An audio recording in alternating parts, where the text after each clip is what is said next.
So phenols. So phenols, these are the compounds, aromatic compounds. These are also called as carbolic acids. Carbolic acids. Okay, na?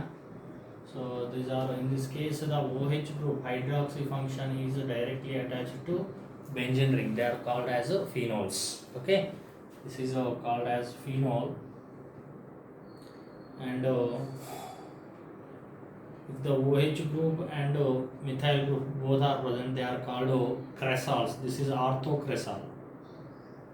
If meta to each other, they are metacresol. Para to each other, paracresol. Okay, and also with the OH group, along with the OH group, if there is a COH function, okay, this is a salicylic acid, orthosalicylic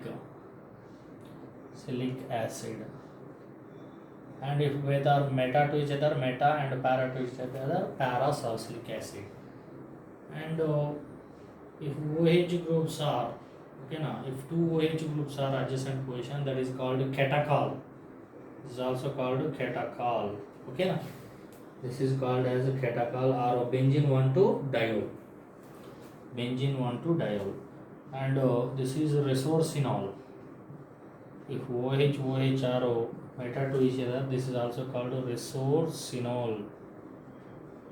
Okay. Next, if para to each other, they are called as hydroquinone or quinol. If both are para to each other, hydroquinone,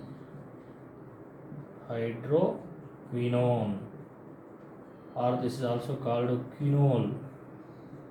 Okay, or 1,4 dihydroxybenzene, 1,4 dihydroxybenzene, 1,3 dihydroxybenzene, 1,2 dihydroxybenzene. Okay, na? So those are IUPAC names. So these are the phenols, right? Now the preparation of phenols. The first one from coal tar, from coal. Okay, na? From coal, okay, na? From coal, okay, na? Fractional distillation, okay, na? After separation of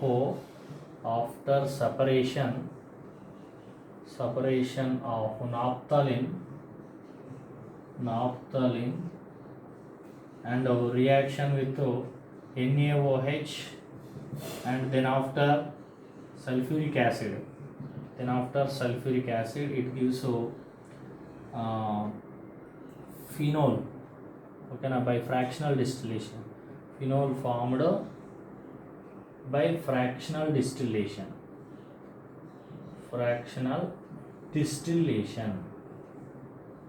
okay, na? So from coal tar, after separation of naphthalene, the formed oil is treated with the NaOH, then after again followed by sulfuric acid, we will get phenol, and by the fractional distillation method. Okay, na? These are the generally commercial method. And in the case of laboratory methods, if you see, from haloarenes, okay, na? Dow's process, very important. In the case of Dow's process, the chlorobenzene, okay, na? Chlorobenzene, this is the chlorobenzene, first treated with NaOH, sodium hydroxide, at 350 degrees Celsius and 300 atmospheric pressure, high condition, because it is the nucleophilic substitution. It is a SN2 reaction, nucleophilic substitution. Now we will get to the sodium phenoxide. This is upon reaction with acid. Now we will finally get to phenol.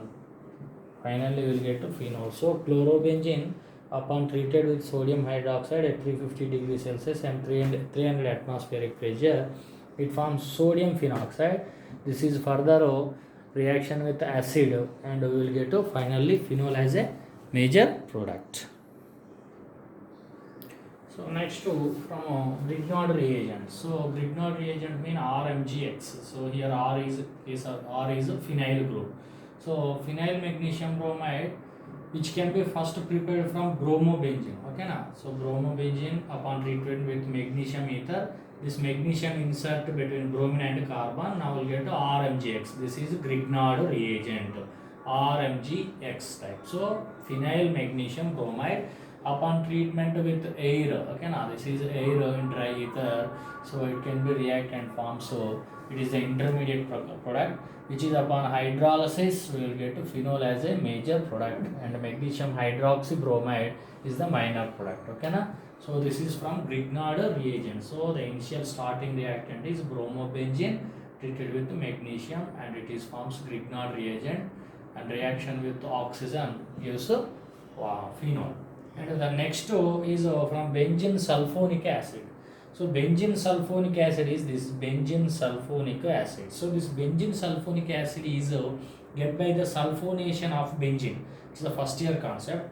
So benzene when react with oleum in H2S2O7, otherwise concentrated sulfuric acid also you can take. You will get benzene sulfonic acid, which is treatment with alkali NaOH, which should be gives sodium phenoxide. Okay, now this sodium phenoxide further acidification with acid gives phenol and NaCl as a byproducts. Okay, now this is a benzene sulfonic acid. And the next method is from very important. This is the from benzene diazonium salt. So benzene diazonium salt, this is actually benzene diazonium chloride. This can be first prepared from aniline. This is called as aniline.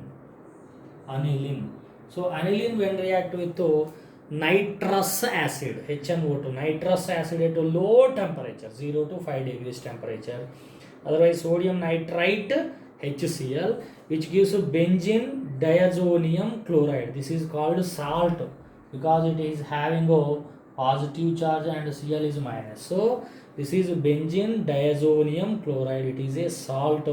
This benzene diazonium chloride, when treated with just warm water, it directly gives phenol as a major product and nitrogen and HCl as a byproduct. So these are the methods, right? Now one more method, very important method. This is also from cumin. It is also commercial method. Cumin is the isopropyl benzene. This cumin isopropyl benzene when treated with the air oxygen, this oxygen can be inserted between carbon and hydrogen bond and forms a cumin hydroperoxide. This is called a cumin hydroperoxide. This is upon reaction with acid hydrolysis, water in the presence of acid, it gives rearrange and forms acetone. Okay, now this bond migrate here and it will be migrate here. It should be shift to here. Okay, now so the acetone. This is the acetone is the byproduct and phenol as a major product. So this is the cumin. From cumin, very important method. This is okay, now very important. This cumin is prepared from the Friedel-Crafts alkylation of benzene. Okay, now first year concept. Benzene upon reaction with propyl chloride. Benzene plus propyl chloride in presence of AlCl3, Lewis acid. It gives cumin. Then cumin upon reaction with oxygen, it gives like this. Okay, now these are the very important methods. These are the preparation methods. Now we will discuss about the properties of the phenol. Phenol is a colorless crystalline solid. It is a colorless white crystalline solid. So phenol upon exposed to the air and light, it become pink color. Okay, na? Exposed to the light become a pink color, right? Next, solubility. If you see, phenol can be slightly soluble in water. Why? Because with water, phenol can be forms a hydrogen bond. Due to formation of hydrogen bond, phenol can be soluble in water, slightly soluble. So the solubility decreases if the phenol mass, here if you substitute some alkyl groups, the solubility decreases. Okay, now solubility decreases if you substitute the alkyl groups here, right? So these are about solubility. Now one more important concept is acidic nature. Okay, now you know that alcohols are weak acidic, you know that. So alcohols can be react with metals also. They liberate H plus hydrogen gas. Okay, na? So the formed alkoxide ion after donation of H plus, the alkoxide ion is very strong conjugate base. because these are weak acids. The weak acids gives a strong conjugate bases. This strong conjugate base again the react with H plus and again back reaction takes place. So alcohols gives H plus ions, but it is reversible. So that's why these are weak acidic. If a substance gives more H plus ions, that is more acidic. Okay. This substance donate H plus ions but it is reversible because this is a strong conjugate. It is a strong base. Okay na? So it can be again treated with H plus and reversible reaction. So alcohols are weak acids. Now if you comes to phenols, the phenol when donate H plus ion, the formed phenoxide ion is very more stable. This phenoxide ion is more stable than phenol. Why? Because this phenoxide ion forms resonance. It is stabilized by the resonance. Okay na? It can be stabilized by the resonance. The negative charge migrate, pi bond migrate here negative charge. Now negative migrate here. Now this pi bond goes to here. So like this, so it can be forms resonance structures. Due to formation of resonance structures, the phenoxide ion is more stable than phenol. That means the phenol donate H plus then forms phenoxide. So it can be more donates H plus. So that's why it is more acidic. So phenols are more acidic than alcohols. Phenols are more acidic than alcohols.